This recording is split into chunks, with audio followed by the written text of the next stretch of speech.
Thank you, bro. Once again for joining me. To all Absolutely. our listeners out there, thank you once again. This is Sam's Corner, and today I have my brother with me. It's been a while, but finally got him to with me. So quickly, today I want us to focus on Barca. But before we get into Barca, I just want to get your insight on Liverpool.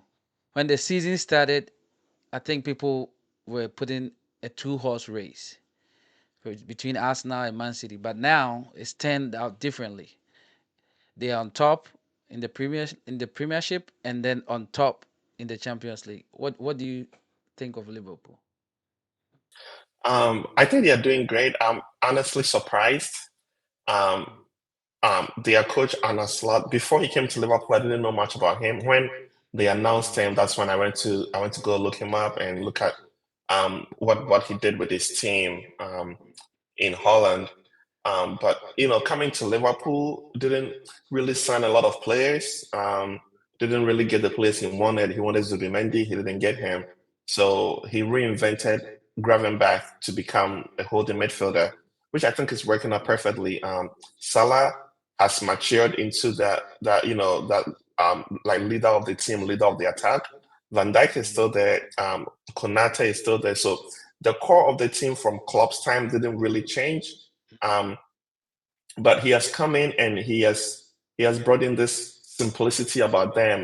Get play beautiful football, don't do too many passes, but get the ball as forward as quickly and score as many goals. So he still has his midfielders of Alexis McAllister.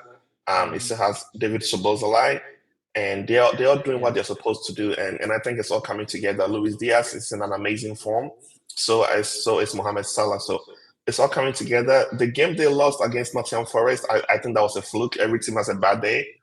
Um, but they've been able to hold their own against the top team. So the coach has really impressed me and surprised me. In the Champions League, they've gone 4 out of 4, 12 maximum points. So Yeah. um, I think his impact has been very good.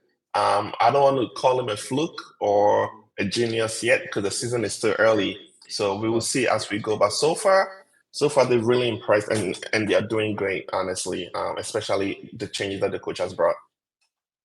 I think yeah, Pennyforce Uta Okwedu no in America. As much as they are our rivals, and I hate to see them winning, you cannot take that away from them. And like you just Yep, put yep, it yep. perfectly, I think they are in form and they're playing very good football. Um, so let's switch to Barca now. So 16 games, 55 goals. So averaging 3 goals per game. That is one thing too. It's not just about playing the good football they're playing. They're scoring goals. Some people are even saying they are Mhm. swimming in the goals pool now. They say Uko Basa Nibia Fia like uh, match ball da hɔ. Uh this is the best scoring stat in their club history. What is driving them this way? What has been the secret sauce? So a few things. One of them is the high press, is the high line, high press. Mhm. It's very risky, but it's called high risk, high reward, right? Mm. So they push their back line all the way to the halfway line. So what happens is that they suffocate the opponent. So when they win the ball, they don't have to. It doesn't take them long to reach the opponent's half. So that is one thing. Also, another thing is that the coach he knows Lewandowski from their time in Bayern Munich. During Xavi's time, and this is nothing against Xavi. I think Xavi came in at the difficult moments. He did great. Last year, things didn't work out, but um, during Xavi's time, Lewandowski was instructed to be part of the build-up play. So sometimes when the ball got to the front line, there was no Lewandowski, there was nobody in the penalty box. But with this new coach, he's instructed Lewandowski to finish the attacks. Basically, he needs to be in the penalty box. If he's not there and he's part of the build-up play, then Rafinha makes that run. So you see against Bayern Munich, the very first goal, Hmm. Lewandowski comes short. Pedri releases he releases the ball to Pedri. The ball goes to Fermin, and then Fermin sends it to Rafinha. But when you see that play, and I wish we could see that video. Like when the play starts like in Barca's half, and Lewandowski comes short. The minute Lewandowski comes short, Rafinha makes a movement from the left wing into the center. So when Fermin gets the ball, he knows Rafinha is there, so he sends him through, and he faces like Neuer one on one. So it's some tweaks here and there where the coach has instructed the front line to move to be flexible, especially Rafinha. Rafinha running off, making a lot of runs off of Lewandowski, and that is working. That is really working. In Xavi's time, um, during Xavi's time, the he kind of coached the back line or the center backs to make to progress the ball forward, make good passes.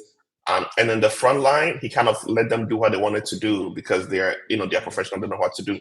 Sometimes it would work, sometimes it didn't work, sometimes it was difficult to break down opponents. With Flick, he's instructed them to, every part of the play, he has given them instructions. Against Red Star on Wednesday. As soon as they came back from the second half, the first half, the Red Star was attacking Barca's left side. So in the second half, what he did was that he overloaded their left side, which is the part where Lamine and Kunde And is, Kunde. and that's how Kunde got the 3 assists. So Three. Kunde was making a lot of underlap and overlap. So when we say overlap, it's when they go around the striker, I mean the winger, and they stay close to the line. Underlap is when they go inside and then they go around. So you could see that like Rafinha joined that side, Pedri was on that side, Lamine was on that side, and then Kunde was on that side. So it was 4 players against 2 players for Red Star Belgrade. So they overloaded that side, and that's how they're able to score all those goals in the second half. So Flick sees how the game is progressing, and then he makes changes. His game management is amazing. Another thing is fitness, right? Is fitness. He places a lot of emphasis on fitness, on physical fitness. Fitness is important to German coaches, especially Flick. I mean, we saw how built up his Bayern side was in 2020 when they won the Champions League, right? Yeah. Xavi or Barca coaches, Spanish coaches, they lay a lot of emphasis on tactics, The working with the tactics. ball, not so much physical fitness. So, and that's why Pedri said that now after the 70th minute they are not tired. But during Xavi's time, after the 70th minute, they were tired, and that's when they were conceding goals and they were losing concentration. But with Flick, the fitness is there. The players have stamina. You have Marc Casado who goes into every tackle 100%. Even Pedri, this is the longest I've seen Pedri play since 2020 and since 2021. He doesn't have Yeah. any injury, so that's great. So physical fitness is playing a big role, and his in-game management is also perfect. He he's found a way for the players to kill the game within the first 30 to 40 minutes, and then the second half they cruise, especially against the small teams.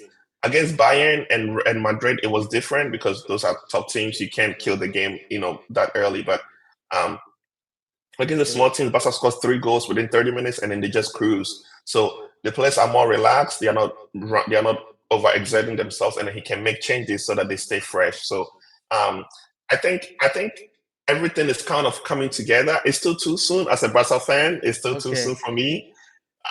Now follow-up questions. Before I continue with the other scripted ones I wrote for you. From what you just said, I have two follow-up questions. The first one is, does Xavi get a little bit of credit for this success? Absolutely, absolutely. I mean, Paul Kubasi, Mark Casado, um, like Hector Fort, Alejandro Balde. Who else? Lamine Yamal. He was only 15 when he gave him his debut. So these 6 players that I mentioned, um, yeah, Gavi. Who else? Fermin Lopez. Okay. Fermin. The story with Fermin is very impressive. They almost sent him out on loan last season, and he refused to go. Oh, And really? Xavi was like, yeah, because the season before they had sent him on loan, and he impressed. he impressed with the team that he was playing for. He came back, he did preseason, and they were trying to send him out on loan again, and he didn't want to go. And Xavi said, "You're not going to get minutes," and he said, "I want to stay." And he scored. I think he scored 15 goals last season in all competitions. No competition, yeah. So he went to the Euros, he won it. He went to the Olympics, he won it. So about 6 or 7 players came through Xavi. I mean, Mark Casado, Xavi actually promoted Mark Casado. He wasn't getting a lot of minutes, but Xavi promoted him. So Xavi gets a lot of credit. Like I said, last season things didn't work out, but Xavi created the base of this team. Kind of reminds me of um, 2007 when Frank Rijkaard was in his last days at Barca, and Mhm. people were like, "Oh, we are not playing good. He needs to go." But looking back, he gave Louis van Gaal promoted Mhm. Xavi and Iniesta and Carlos Puyol, but Yeah. um, Frank Rijkaard made them central parts of his team. Like he gave them the platform to express themselves. So when Pep came, even though the previous season wasn't that good, when Pep came, those players had played together for a few years. They knew each other, and that's what Thierry Henry was saying. He said that even though these guys are young, they are going into their second, third years of playing together, and that is important. Now the chemistry is there. You take Pedri out, you put Gavi in, the team functions. You take Fermin out, you put Olmo in, the team functions. You take Lamine Yamal out, you put Rafinha back to the right side, the team functions. So there is that cohesion, there is that chemistry. So yes, It's Xavi gets a lot of like credit. I agree, and even to the point that I think one play it made people even doubt that. I think even if they didn't buy Olmo, they would have been okay. If they knew they were gonna be playing. I mean, some I've heard some people say, "Did we really need Olmo?" But I think they did need they do and still need him. It's the numbers, right? Because the season is long. It's a busy Right, schedule, right. and we are and seeing and him and with. Mm, Almo is very good in tight spaces. When it comes to so he after has a Dembele good left, football IQ.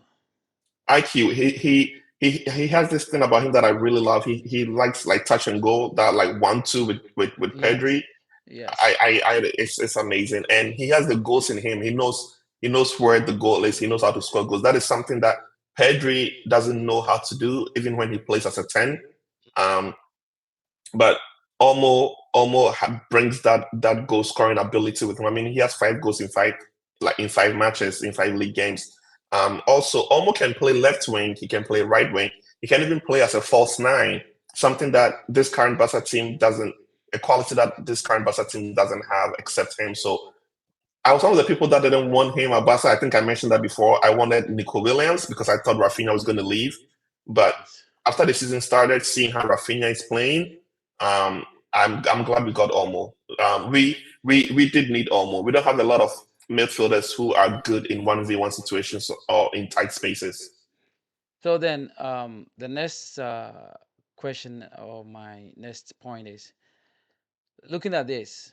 Barca fielded 9 La Masia products versus Bayern, and this was taken the day after the Bayern game.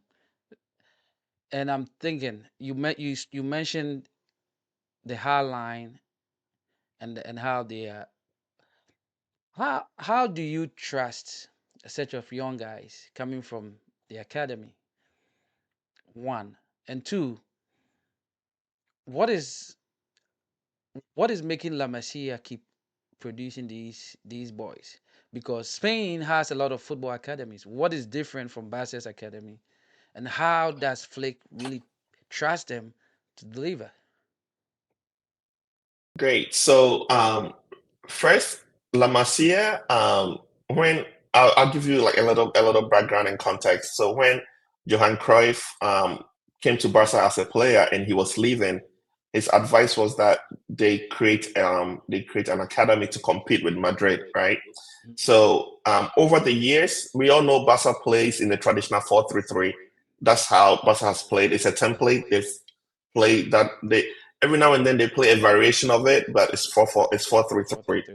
So what happened was that they hired really good scouts to scout Spain, to scout other parts of the world, and bring talent to Barcelona. Now, when these players come, They go through training upon training, classroom training, on-field training, training upon training, every layer from the cadets to the under 10s to the under 12s to going up and to the like juvenile A, juvenile B, and they all train to play 4-3-3. So if you're an interior like Iniesta, if you're an eight like Iniesta or a six like Xavi, they play you in a right midfield role or left midfield role like the roles that Iniesta and Xavi had. So it's repetition, right? They go through this over and over and over, and in Spain, they do have all these like competitions for young players. So as the players are growing up, they become married to the position, to a style of play, and um, and then when they get the chance to play for the first team, they already have that ability. They already have the confidence to come in and perform that role. Now you can't force a player to be a six, or you can't force a player to be a left winger or a right winger because every player have their qualities, Yeah. but they've been brought up in a way that they can adapt to the Barca concept. And I think that is one of the things that they look for.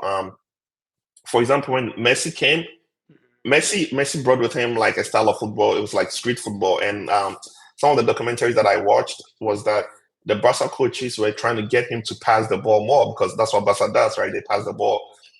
So initially he wouldn't pass the ball. Like Gerard Piqué says, if Piqué says Messi would just take the ball, dribble everybody, and score. They were trying to get him to pass, but then they realized that okay, that's his ability. He likes to dribble, and Yeah. he Good. has an eye for a goal. So how do they bring him into the setup as a team player? So now they started him on the left wing. It wasn't really working. They put him as a 10. It wasn't really working because Barca don't play with a 10. I mean, Hansi Flick does now, but Barca doesn't. And they put him on the right wing, and he started to thrive. They didn't put him as a striker at some point. So what happened was that they're like, okay, you can dribble. However, you gotta release the pass. You gotta release the ball. You gotta know when to dribble and when not to dribble. So as the player grows, as the player matures, they understand those concepts. When I used to coach under 14s back in the day in Maryland, we had an amazing guy, great player. Well, like for his age, likes to showboat. He was very good, like 1v1. So one time I called him, I'm like, hey, you are very good. Everybody knows that. Your teammates know that. The coaches know that. Your opponents know that. What they don't know is that you don't know how to bring that quality to help your team. You just like to dribble, and then when you lose the ball, you lose the ball. Now, if you can bring that quality, if you can take on two players, take them out, and then pass the ball to somebody in a better position to score, we're going to score so many goals. Like next game, funny enough, the next game we came to Virginia, we came to Woodbridge. First half, the team scored us one goal, and I'm like, hey, we're going to beat these people. If you guys learn how to pass the ball to each other and release the ball to each other in time, we came back and we scored three goals. Team And was this? Which youth team was it this? was it was a while ago. I actually don't remember. I have to go through my I have to go through like my pictures. Because It was Maryland, it was in 2000 they and have some strong youth teams. yeah, Yeah, they do. They do. Yeah. The Bethesda, guy Potomac. Yeah. yeah. The guy that I was assistant, I was assistant coach for, he actually got a role with DC United. Um I think he's coaching like their under 23 team or something like that Wait, is it now. Joe? Is it Coach Joe? No, I have to look on my phone. I Oh, have his okay. number. I actually texted him when they gave him the role. I saw it on LinkedIn and I sent him a Oh, message. okay. Um, so Oh, okay. so La Masia is repetition, right? It's repetition, repetition, repetition. Now, when they get to Barca B, um, in Spain, the second division, they allow the reserve size of the premier teams to play. Just like So the 21s of the Premiership. right. So at a young age, they're already playing against adults. They're already competing in competitive leagues, right? And it's something that I think England just started doing that with the The under, Premier League B. the I think under it's called 20 Premier League B or something like that. the under 21s they play a cup that involves the championship, sorry, the second division teams and the Hmm. each teams under 21s. Yeah. Right. But I think a few years ago, England didn't have that. That's why they didn't have a lot of like talent. But since they started doing that, you can see a lot of talent like coming Yeah. through for England. So at a very young age, these players are exposed to, how match day works, how going to away games work, how everything about being a professional player works. So when they get to the first team, they already understand the concept of being a Barca player. Now, it doesn't work out for everybody. Some people have to leave to be successful. Alejandro Grimado was Yeah, actually the captain of yeah, Barca B. yeah. And then Gramado. Luis Enrique, for whatever reason, decided to let him go and sign Lucas Digne. That didn't work out. And now Grimado is playing absolutely amazing. Amazing, yeah. I read today that he wants to come back, but I mean, I'll take Baldy over him, but he has the experience. You know what I mean? Talking about that, how it does is not. Some of them don't succeed. Currently, there's this uh, player Gerard Martin, and I Hmm. see the Barca fans bashing him left and right. They feel like he didn't learn the playbook from La Masia, and he might have skipped some lessons because he's not there yet. And like you're saying, sometimes you can't judge them too soon. But Right. And when I see Gerard Martin, I think he lacks confidence, right? I think mm, he lacks confidence. He's scared of the ball. And yeah, he's young. I think he's I scared. mean, personally, I don't want to see him in our team, but he has to be given time, right? He has to be given time. I'm just perplexed that he wasn't the one sent on loan and they sent Alex Vale to Celtic. I think Celtic. Alex during preseason, Alex really impressed. When I watched the game in Baltimore with AC Milan, he really impressed. And then they sent him on loan and they kept Gerard Martin, but the coach is not helping Martin, right? I mean, Flick is an amazing coach, but he keeps playing him in away games. He keeps playing him in away games. Yeah, Games where the opponent, with their fans, they come out with this, motivation. motivation. And if they sense a weakness, they're gonna attack the and Attack. against Red Star, they kept attacking the left side Yeah, until Flick overloaded their right side. yeah. That's when they stopped. I The mean, first the until first Flick goal overloaded came their from left him. side. Right. So maybe as the time goes on, maybe in the Copa de la Reyes and getting 10 minutes here, 20 minutes there, maybe he'll improve. But hey, not all of them are going to come out the same. Barca actually used to have this player called Oligue Presas. Um, he wasn't a spectacular right back, but hey, Frank Reich had like made it work. He was Yeah, part. Ole Gray, I Was remember actually him. Oligue, yeah. He was He in the Champions League winning team yeah, in yeah. 2006. 2006, So yes. yeah, Against Arsenal, I remember him. I think he was yeah, one of those yeah. average players that, He was average, but he but kept his place. he did his job on the day. So Right. do you Right. think in this trend of uh Fleck believing in these young guys, these two Ghanaian guys who just had their debut with Basabi, Odro and Aziz. I've seen some Hmm. highlights from them, but I think most of the Barca fans who follows the academy, like for me, I follow Manchester United academy really well. Okay. Really, I think I watch more of their games than the senior teams, especially back in the days, Oh. back like during the tough times, the 2017, 2018, when we were not having Mhm. some great seasons. I was watching more of them. That's how I knew the Nacho Alvarez and all those guys. Mhm. Greenwood, I knew definitely Greenwood was gonna break into the team. I think most of those who are watching the Basabi and the La Masia have, or like they were impressed with Odro, the left back, than Mhm. Aziz. Um, and I think it's for me because Odro played more minutes than Aziz did. Right. Because Right. Aziz is talented than Odro is. Do you think Odro has a chance right now that Martin is struggling? Do you think he has a chance to get into this first team?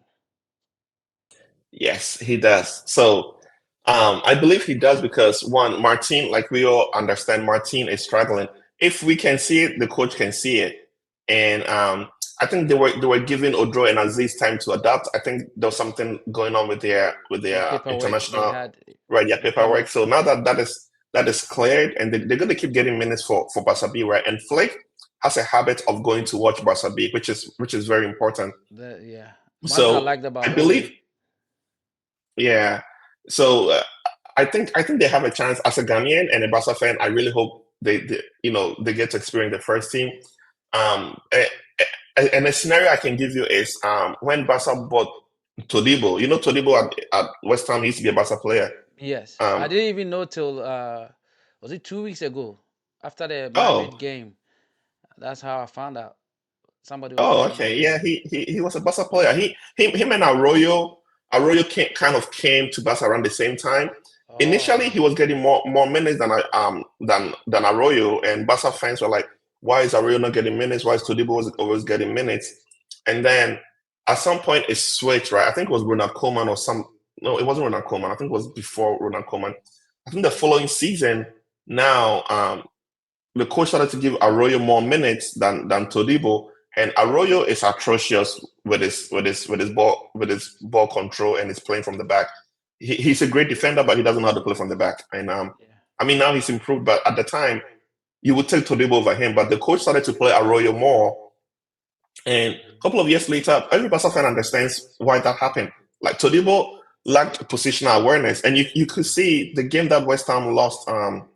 Recently, they lost a game where he scored an own goal. He was on all over goal. the place. Yeah, yeah.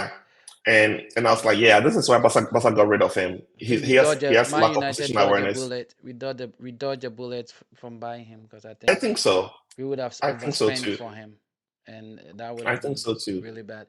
I trust that Euro kid to come back and play. Um, Hmm. even okay, so now even to the point that now, so I told my brother is a big Barca fan, so I used to tease him with Barca going bankrupt and all of that, and now they're doing it with less money. So this is what Fabio Capello said. I think now, I think today they got the Nike contract, 1.7 billion, Nike deal, yes. which is it's great. I don't know how Laporta did it, but it's really great for Barca. And I don't know how he pulled that off. That's a good deal. So Capello said what Barcelona is doing now is a great victory for football. It proves that money is not the primary reason for a club's success. Everything Barca is doing now allows them to proudly claim they are the best team in the world without a doubt. And I think there's some shade being thrown at Manchester City and in here that yes, Barca was bankrupt, but yes, yet still they're doing this with no money from the But youth. see, this is the part where I think it's tricky, and I think you have to look at the situation of Barca with a um, you know with like a magnifying lens, right? Mhm. So Barca, in many ways, is being forced into this situation, and Sex Fabregas actually said this when the season started. Um, when Barca had money, we were spending ridiculously, paying 158 million for Griezmann and paying all these monies for Dembele and Coutinho. Um, but at the time, I can understand there was a period where there was no players coming through La Masia because of the FIFA ban. I think that's how we lost Kubo. That's how we Yeah, lost Tapu Fubara. Kubo. And then there was this other guy called the South Korean Messi. I don't know what happened to that guy, but Barca lost all those guys because of the FIFA ban, and every international player had to go back somehow. But right now, currently, the production line is clear. Players are coming through. But if Barca had money, right? If Barca had money, what is the guarantee that they wouldn't? For example, if Barca has 60 million euros, what is the guarantee that they wouldn't have spent that on Zubimendi? What is the Mm. guarantee that they wouldn't have spent that on Marcelo Brozovic? Because when Sergio Busquets left, Marc Casado was still there, right? Yeah. But Xavi was giving him 2 minutes, 3 minutes. He actually went out and bought Romeo, who turned out to be a disaster. But Casado was still there. So right now, Barca is being forced into that situation, but it also takes a coach to buy into that philosophy. A coach that comes in and say, okay, I don't mind. This is what I have. This is what I'll work with. It takes somebody like Flake, somebody like Xavi, somebody like Pep Guardiola, somebody like who else? Yeah, Pep Guardiola because he promoted Kimmich, Mhm. even at Bayern. So the coach has to buy into that ideology. So it is great that Barca is doing it. It is great that players are coming through. Now, what makes me happy is that now the younger players who are still in the academy know that there is a path to the first team, which is great. But who knows if Barca gets money? Who knows if they're going to go back and start spending ridiculously? I think they should focus on the academy. That's what I think. But every president comes in and they have a different philosophy. Juan Laporta is a Catalan nationalist, and the way he displays his Catalonian nationalism is through Barca because Barca is the face of Catalonia, The and Catalan. he wants that identity where everything is indigenous, everything is pride, identified with Barca, identified with Catalonia, and that is why he likes promoting players. That's why he likes encouraging coaches to promote players, and good for us, good for every Barca fan. It's working out. I mean, Mark Bernal t- tore his ACL, and Mark Casado got his chance. Gavi is back. We have all these players. Paul Kubasi last season when I watched him in the Copa del Rey. I actually watched Kubasi's like debut. He came in the second half of a Copa del Rey game, and the way that boy was passing the ball around, I'm like, this is going to be a good defender. And I'm actually glad that I watched his very first game. So I think it's great, and it's something that United have been doing for some time. That is one thing right. that I like about Manchester is that the tradition of always having an academic graduate every season, and I think it's continuing for Mhm, 87 years or so. There's always an mhm. academy player. They look to promote players. The years that they stopped is when they lost Piqué and Pogba in that same from that same team that was about to transition. And imagine having Pogba and Piqué and losing them. Now they had I to go mean, back and to be buy. fair, to be fair, you guys came and poached Piqué, and then Guardiola bought him back for 3 million pounds for £3 million. At least he was in your academy. They could have taken advantage of it. I think they I mean, he were he, he, and I think it goes back to the conversation that we just had, right? At yeah, the time, Vidic was still there.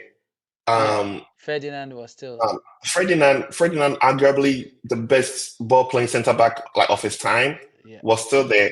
Evra was playing left back. Paul Scholes had not retired yet. Ryan Giggs was still playing. Fletcher, I think Fletcher was the Busquets before Busquets. That's Yeah, what I think. You still had John O'Shea who could play every role on the field. on the field. So as good as Pogba and Piqué were, and Alex Ferguson being a traditionalist and as strict as he was, he wasn't going to promote them. Like they're going to I, get 15 minutes there, 20 minutes there, but at the time, those players were impatient. Players are impatient these days. They yeah, don't want to wait for their time. They they want to knew they play. knew they knew they had the ability to play Right. a big role in a team, and so they were not going to sit Mhm. around. And for Yeah. Piqué's one, everybody understood it. But Pogba, I think Ferguson botched it, and he could have saved that situation with a Yeah. little bit Yeah. proper talk because for him, he loved United. For Piqué, you could tell he still had that homesickness that I want to go back to Spain, kind of. So he didn't even hesitate when Barcelona came back for him. He's like, I'm gone. Yeah. And that is the same. I think they have a similar issue with this Alvaro Fernandez, this left back that we just sold. Mhm. He's I think he's I forgot that the team escaped me right now, but he's really playing well now, and people are like, oh, is he gonna come back? But he's a Spanish player. He did they come Garnacho when he came back, when he came from Spain. I think if they had not put him in the team, he would have left too, because they started Yeah. the academies in Spain before coming to Mhm, mhm. Europe. So And those technical players, they always want to go back to the place where their attributes or abilities appreciated. are appreciated. I watched Yeah. a recent podcast of Fabregas, and he was Mhm. saying that even though he left Barca at that young age, when he came to Arsenal, every single year he yearned to go back to Barca. Every single year he yearned to go back. That, So that's why I respect De Gea for as long as he stayed in England because he came young and he was yep, quickly I like one of the remember. best goalkeepers, and he could have Hmm. easily gone to Madrid. The offers kept coming and he still kept. I was surprised. Like every year, I was like, okay, he's gonna go because Madrid is coming for him, and he will Right. stay, and he will stay. So I was like, okay, this guy probably maybe likes the team. So I think Yeah, yeah, your coach. but it's still it's still a great sign from Flake, and I'm happy. Like not happy Oh, absolutely. for Barcelona because I like Madrid anyway, but I'm happy to see Barcelona waking up and like coming up. You see, Mhm. it makes the league interesting again with the Barca Madrid type. Speaking of, Right, right. I want you to give me your last pings on Barca and also touch on the El Clasico. What happened, man? Why did you guys do Madrid like that?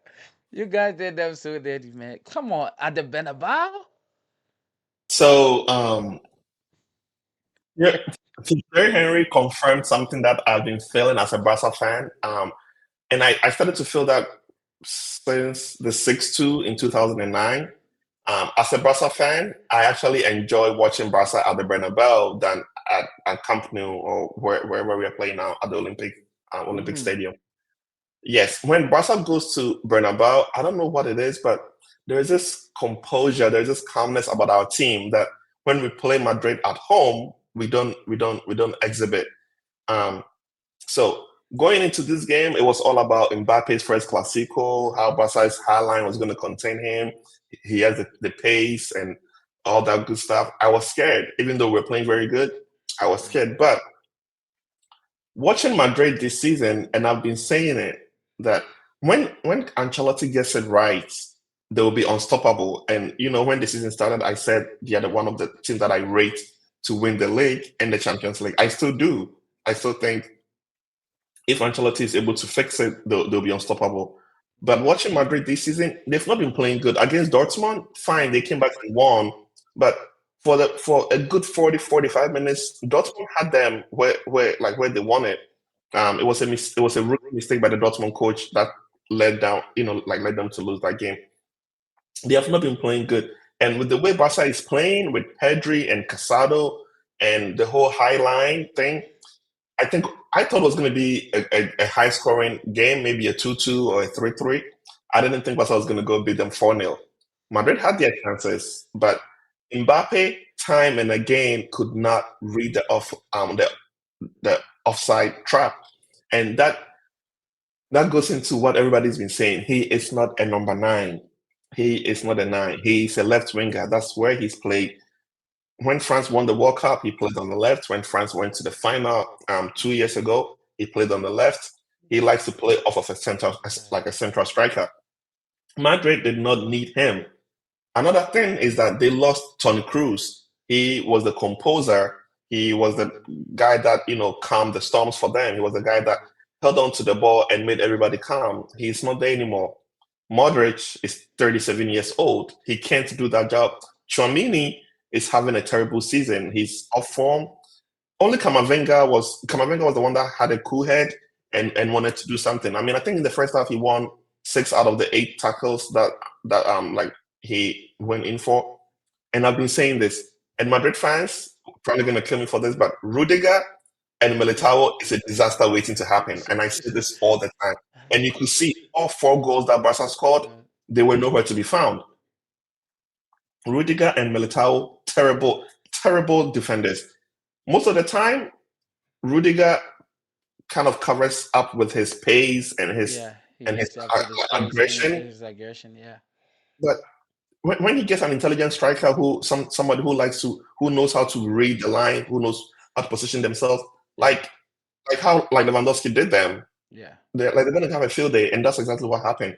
Um, Frankie De Jong came in the second half and changed the game. In the first half, Barca was finding it difficult to break the lines, but they're finding it difficult to hold on to the ball because Fermin wasn't getting a chance. Fermin was tasked with pressing Madrid's back line and midfield than retaining the ball.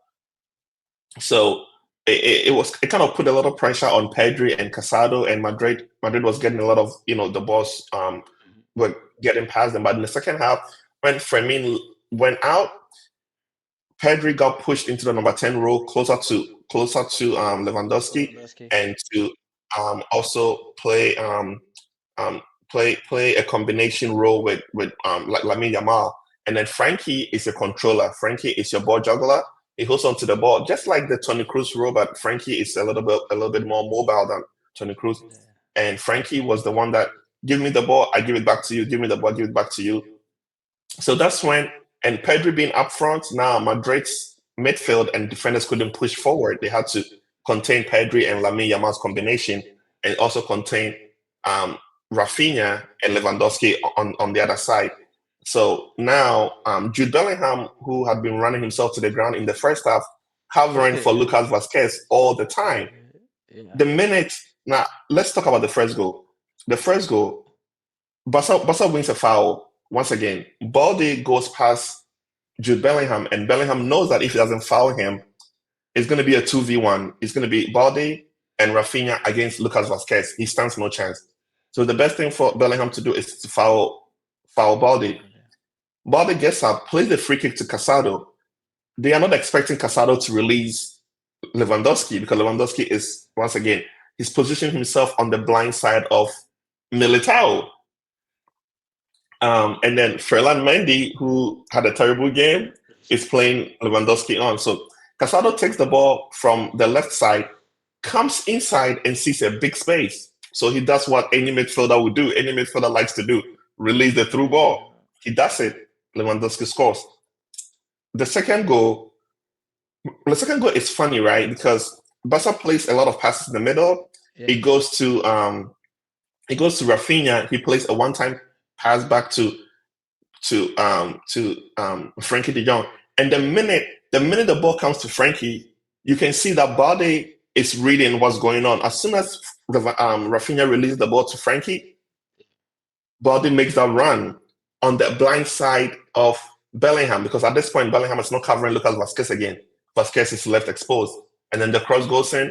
Militao and Rudiger, both of them see Lewandowski. Nobody decides to challenge him with nobody. Like, they decide not to challenge him, and then he scores a free header. So, and then the third and fourth goal follow the same pattern. They targeted Lucas Yeah. Vasquez. Madrid, Just they were not pressing.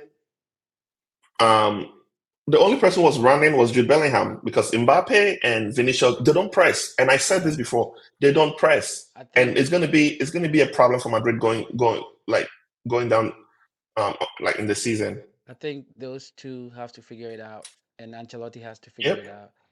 But until then, we just wait to see. So, last question: how long do you think this winning streak is gonna go on for Barca? And Hey, this weekend, what's your prediction? this weekend. So I, okay, I'll answer the first question. I don't know how long it's going to go on for. As a Barca fan, I want it to go on forever. But Ish, you every guys team are has drinking the goals, man. every team has a And bad day. I mean, we had a bad day against Osasuna. We had a bad day against AS Monaco. So we are bound to lose some games, right? My fear is that we don't lose games that are important, right? So um, maybe towards the end of the season, when we are like 10 points ahead of Madrid and we lose one game, okay, we're still 7 points ahead of them. It's fine. Um, but I know we're going to lose some games. There are going to be some days where we have an off day. I mean, we scored only one goal against like Getafe. We scored Valencia 2-1. We scored Rayo Vallecano 2-1. So we are not always scoring 3 or 5 goals, right? There are going to be days where the goals are going to dry up. But as a Barca fan, and I've been watching Barca for so long, that I know that at some point we're going to lose a game. I mean, right now, I've the been watching focus Barca for the level is past high, 20 though. years. Right now, the focus It level is high. is. It Like to is. you, the way you beat Madrid, I'm sorry, beat Bayern, beat Madrid, continue on this crazy goal scoring. I think I don't see them. If anything, I think the international break is what is going to halt them a little I hate international breaks. bit. International breaks Don't you hate it, man? Especially when they is come the back reason with why those Barca injuries. is the reason why Barca did not win the league title in 2021. We it's funny, coincidentally, every time there is a international break coming up, we play Real Sociedad. That the 2021 one, I think we were 2 points behind Madrid, and we had Mhm. picked up form. We went to Real Sociedad, we beat them 6-1. I think Dest had an amazing game, and we had the momentum. And then they went to international break, and we came back, and I think we lost. two of the last 5 games, and then Yeah. Atletico Madrid won the Won the title. league. This weekend we are playing Real Sociedad, La Sociedad. Real. So Barca is going to win. Football. Um, I'm not like worried about him. He's a good player. He should have stayed at Barca. I think he was impatient. Um, but Barca is going to win. Oh, because okay, and I'm not just saying it because I'm a Barca fan, right? There are some teams in La Liga, Villarreal, Real Betis, Real Sociedad. What else? Sevilla. Which other team? These four teams. I think these are the four teams. Um, when they play you, whether you are Barca, you are Madrid, or whatever, they want to bring the ball to you. They play an attacking football. They open up. We all know that Barca, if you open up, they will beat you. Um, so I enjoy games with teams like that. It's a high scoring team. I mean, high scoring games. They score us, we score them. It becomes a matter of who overscores who, right? And at this point, Barca is scoring a lot of goals. And La Real is not in the best of form. Actually, they're having a terrible season this year. They lost a few players. Zubimendi is out of form. They lost Mikel Merino. So they are not really playing well this season. They are not scoring a lot of goals. I mean, against Madrid, they were just unlucky. They hit the goalpost like 10 times. So yeah, that Seven. game was ridiculous. But I think Barca is going to win. It's probably going to be a tight game, maybe a 2-1 or a 3-1. But I expect them to score a goal. But I think Barca is going to eventually like overpower them. It's on Sunday after church, so I'll come home and I'll relax and watch the game. So Okay. yes, Okay. Well, thank you once again, and I want to sit down with you probably before or during the international break, and get your assessment on Manchester United's new coach and what you think he's gonna bring to these. I mean, is he gonna follow the trend? I mean, of these past coaches that just let's reserve it for the next one. let I let's really. let's let's let's tease your let's tease our like listeners for a little bit. So uh, he's coached four teams. I mean, the sample size is kind of small. He's coached four teams, but he has a win percentage of 71%, which is amazing. It's impressive. very. Somebody will say, "Oh, it's the Portuguese league. It doesn't matter." But I mean, his team just beat Manchester City, so you can't just write them off. His I would say like not his first big club um, team that he coached, and I didn't write that down, but he won the Taça de Portugal. I think it's one of their small like cup competitions. Mm, When he went to Sporting, the first his first season in Sporting, he won the championship that they haven't won in 19 years, and he was competing against Benfica and Porto. So I think he's coming with some good numbers, but we will break everything down when we do sit down. okay, you're getting my hopes up, but all right. Thank you for your time, brother, and Absolutely. I hope to see you Thank you for again inviting soon. me. Absolutely. All All right. right. Good luck Thank on this weekend, and just keep counting the goods, bro. you. I'm Thank saying you. thank I'll you. just be wearing my Barca shirt, and I'll just enjoy the game. Take care, man. All right, brother. Bye bye.